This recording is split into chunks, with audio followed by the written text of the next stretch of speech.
Hey guys, welcome back to my channel. It's your girl, CartaMiaLisa, and if you're new here, welcome to my channel.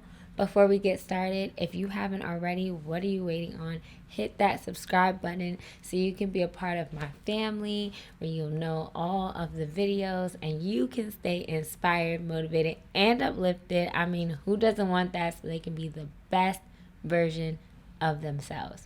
All right. So today I am just doing a little motivational video.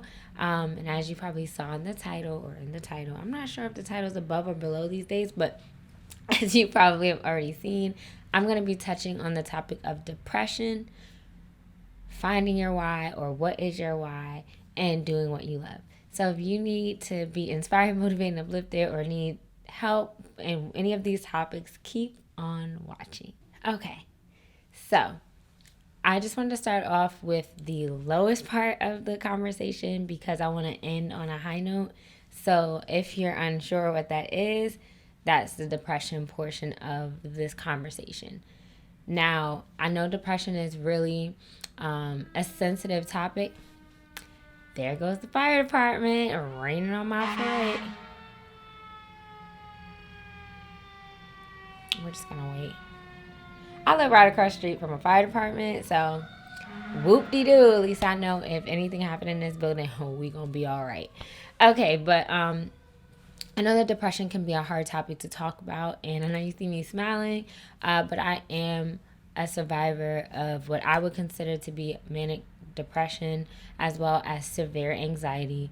I did at one point not want to be on this earth anymore, and I was able to overcome that. So I feel like it's okay for me to smile because I'm still here and you are still here too. So that's something to be excited about.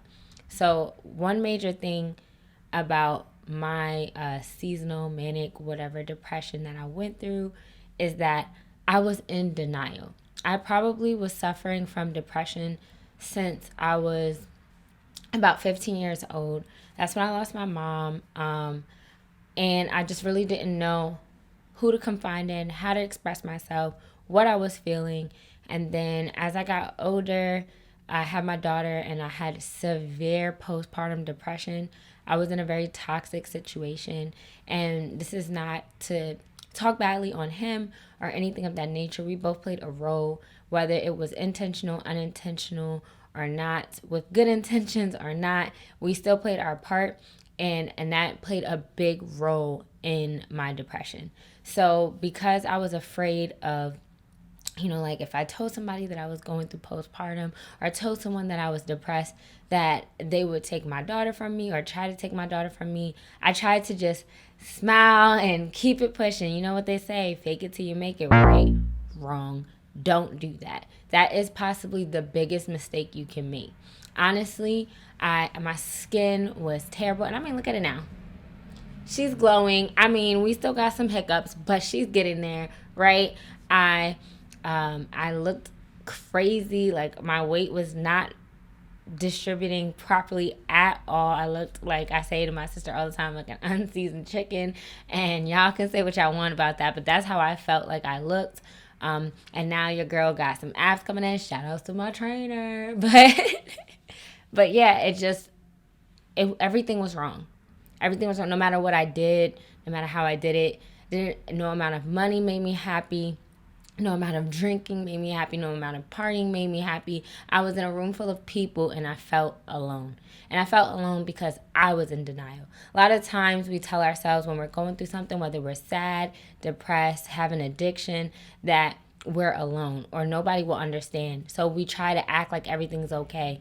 And how unfortunate it would have been if I would have went ahead and ended my time on this earth thinking that nobody cared or nobody was there for me, and how unfortunate it would have been for them to feel like they missed it. But it was hard for them to see the signs because I was forcing myself to smile and look like I was having fun, especially in a world now where social media is the forerunner of what we have going on. So you have to admit to yourself that something is wrong. And don't be ashamed about it. Because once you admit that something is wrong, the only place you can go from there is up. Is it easy? Absolutely not. It is not easy, but it's way better. It feels way better than sitting there in denial. So once I admitted to myself that something was wrong and it was only getting worse at that point, I sat down and I first dealt with the toxic relationship. Now, we were no longer together, but we do have a child. So we're together for life, whether we're together or not. And I had to face the music, right? So I wrote down everything that I did that led to how our situation ended up being good, bad, ugly, whatever. And whether I had good intentions or not, whether I meant it one way and it was perceived a different way was irrelevant. I just wrote it down. After I did that and realized what role I played in it, I forgave myself. You have to forgive yourself. Forgive yourself for not saying something sooner. Forgive yourself for being afraid to speak. Forgive yourself for being mean to people that love you. Forgive yourself, okay? Because the past is the past. There's no undoing it. It happened. It's done. Forgive yourself. For the things that I didn't have any control over, I let it go, right? We do not have control over anything anyone does or says. Even if we might have been the prerequisite to them making the choice to do something, they still have to make a choice, right? So we can only own what we did, but how they respond, how they react, whatever they choose to do is their business. You have to let that go. You are not responsible for that. And that is just what it is. So once I did that, I felt like a weight was lifted off of my shoulders. And, shout out to my brother. He had a friend that was in school to become a therapist or almost like graduating and like basically had her license. And she told him how severe my circumstance was. Now, he didn't, tell her it was me or anything like that. He just described my behavior to her and everything that was going on. And she was like, you need to help them ASAP. Because the thing about a person who's anxious and depressed, they need to do something about it. Most just depressed people, they just kind of are stuck for a long time. But when you're anxious, right, you have to do something to fix it. So I thank God that I'm still here. And that I understood that I really needed to get help. And I talked to God a lot, right? I told him I couldn't take it anymore. And I needed him and I needed help and I didn't know what to do. And that's when things started being set into motion for me. So shout out to my brother. He definitely was a listening ear. But once you admit it to yourself, you realize you can talk to somebody. I have friends where they know I'm just venting when I say I need to vent.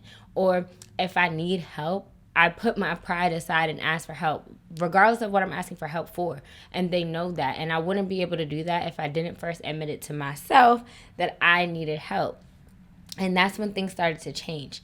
So if you are dealing with addiction, depression, anxiety, domestic violence, anything, you're not alone. You're not the only person going through this. You're not the last person.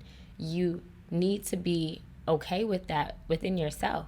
You can get help from a therapist, a support group, an anonymous group, friends, family. A lot of times we tell ourselves we're alone. That's a lie.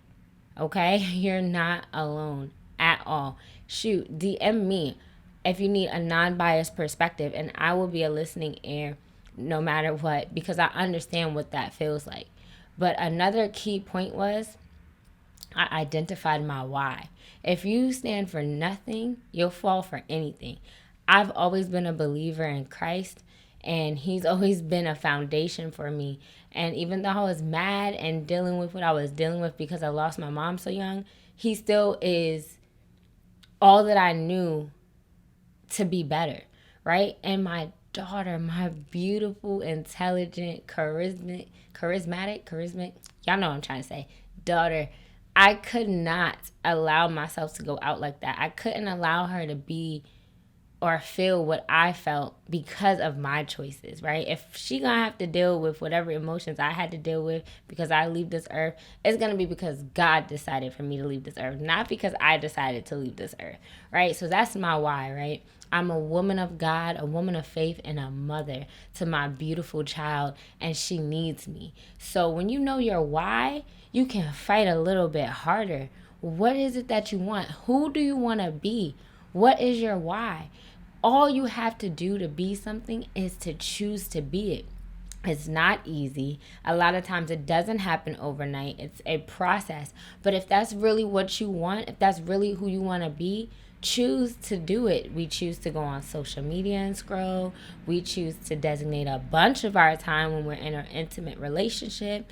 We choose to go out and party. We choose to go to church. We choose to do a lot of things. So if you want to be a positive, kind, loving, caring person, then do that. Find out what it is that people in your life need from you to be that positive, kind, loving person. Do they need someone that listens? What is their love language? Love languages don't just matter when you're in an intimate relationship with someone. They matter in your friendships and your family relationships. They matter with business relationships, because you need to understand how to communicate effectively with those people, right? So choose to be that and be it. Choose to fight for something and fight your hardest for it. I fight every day for my daughter because I want her to have everything I didn't have, and at the least everything I did have, right? And she can't have that if I don't put my best foot forward. She can't have that if I'm out here suffering with depression and not getting help. She can't have that. Another great thing that helped me during my depression was journaling. And I still journal. You see that right there? That's one of my journals. Here's another one.